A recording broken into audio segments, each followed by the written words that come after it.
goodmorningnews.in, जो आपको रखे सबसे आगे।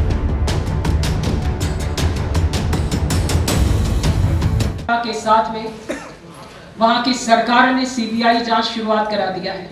हमने लीपापोती नहीं करी है और हमने नैतिकता के साथ ही सीबीआई जांच की शुरुआत करी है। अगर नैतिकता नहीं होती तो मैं यहाँ नहीं बैठती, अगर नैतिकता नहीं होती तो सीबीआई जांच की शुरुआत नहीं होती। हमने ईमानदार कोशिश की है और देश के प्रधानमंत्री जी ने उस पर प्रदेश के मुखिया से विषय को संज्ञान में लिया और मेरा ख्याल ये मानवीय पक्ष है और उन्होंने संज्ञान में लेने के साथ साथ वहां के प्रदेश के मुख्यमंत्री जी ने सीबीआई जांच के आदेश दिए। बंधुओं, जो आपको ये बिलखती हुई महिला दिखाई दे रही है, ये मध्य प्रदेश की पूर्व मंत्री हैं और आज चुनाव लड़ रही है। उनके ऊपर जिस प्रकार की अभद्र टिप्पणी की गई, उस अभद्र टिप्पणी के कारण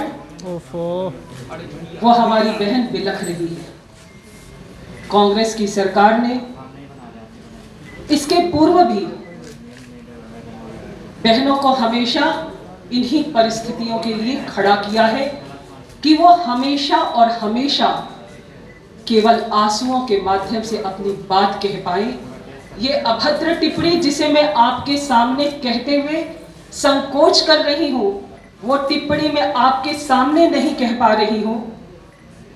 वो मध्य प्रदेश के पूर्व मुख्यमंत्री सार्वजनिक सभा में बहुत गौरव के साथ उस पर टिप्पणी करते हैं और ये कृत्य करते हुए उन्हें तनिक भी अफसोस नहीं होता है। राजनीति अपनी जगह है, लेकिन राजनीति में महिलाओं पर टिप्पणी करते समय भद्रता होनी चाहिए, क्योंकि भारत में तो महिलाओं को पूजा जाता है। ये नवरात्रि का पर्व चल रहा है, शक्ति और भक्ति का पर्व है और इस शक्ति और भक्ति के पर्व के अवसर पर मुझे ये बात कहना पड़ रहा है।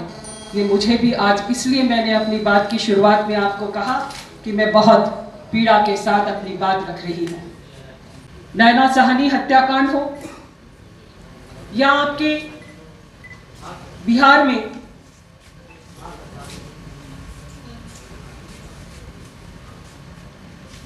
जिस प्रकार से एक नाबालिग बच्ची के साथ पॉक्सो एक्ट लगा है कांग्रेस के प्रत्याशी पर, ब्रिजेश पांडे जी को, जिसको कांग्रेस पार्टी ने टिकट दिया है। राजद ने अरुण यादव की पत्नी को, किरण देवी को, संदेश विधानसभा क्षेत्र से टिकट दिया है। नाबालिग से रेप के मामले में राजवल्लभ यादव की पत्नी को राजद ने टिकट दिया है। मैं ये पूछना चाहती हूं कि राजद की भी तो मुखिया एक महिला है और उनका भी फोटो उनके बेटे नहीं लगा रहे हैं। महिला की हालत क्या कर रहे हैं? इन विषयों पे आज मैं प्रश्न करने के लिए खड़ा हुई हूं कि आपके बीच में जिस प्रकार से, और मेरा ख्याल है वो घटना एनएसयूआई के जो सदस्य थे हैं भागलपुर के, लेकिन पटना साहिब से उनको टिकट दिया गया है। आखिर भागलपुर से क्यों नहीं दिया गया?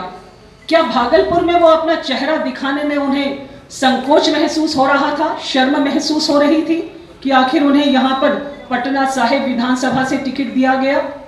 पापरी बोस अपहरण कांड अभी शायद भूले नहीं है लोग। बंधुओं, मैं इन विषयों पर आज कहने के लिए आई हूं कि कांग्रेस पार्टी के नेता जो एक महिला है, राजद की मुखिया जो महिला है राबड़ी देवी, वो इस पर क्या जवाब देंगी? राजनीति करें लेकिन महिलाओं पर अभद्र टिप्पणी ना करें। और इस प्रकार का अगर टिप्पणी होता है तो यह हम सब लोगों के लिए बेहद शर्मनाक है। देश के प्रधानमंत्री ने पहली बार शुरुआत करी इन परिस्थितियों से हम लोगों को निकालने की। बेटी बचाओ बेटी पढ़ाओ के साथ उन्होंने अगर ये शुरुआत करी, उज्ज्वला योजना की शुरुआत केवल और केवल बहनों के लिए करी। 46 लाख से ज्यादा लोगों को बिहार के क्षेत्र में उज्ज्वला योजना का लाभ मिला है। बहुत सारी योजनाएं देश के प्रधानमंत्री ने बहुत मजबूती के साथ बिना राजनीति के रण में खेले उन्होंने ईमानदारी से महिलाओं को साथ देने की शुरुआत करी। 3 तलाक का मुद्दा उसमें सबसे प्रमुख तौर पर है। हर बार 3 तलाक के मुद्दे पर जब कभी कोई राजनीतिक दल शुरुआत करता था तो वो वोट की राजनीति चढ़ जाता था।